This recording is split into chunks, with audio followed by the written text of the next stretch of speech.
register a complaint. Sorry, we're closing for lunch. Never mind that, my lad. I wish to complain about this parrot what I purchased not half an hour ago from this very boutique. Oh, yes, the Norwegian blue. What's wrong with it? I'll tell you what's wrong with it.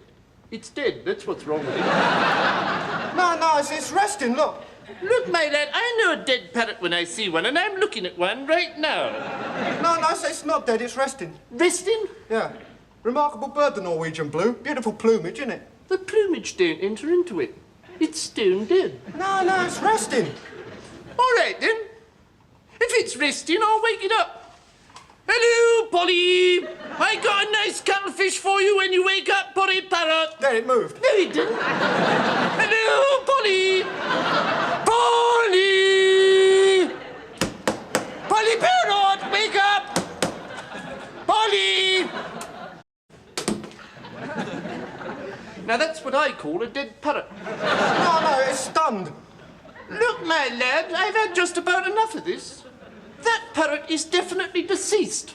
And when I bought it not half an hour ago, you assured me that its lack of movement was due to it being tired and shagged out after a long squat.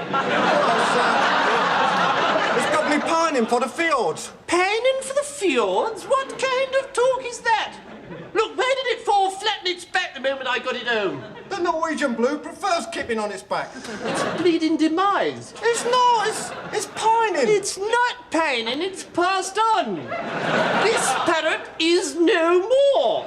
It has ceased to be. It's expired and gone to meet its maker.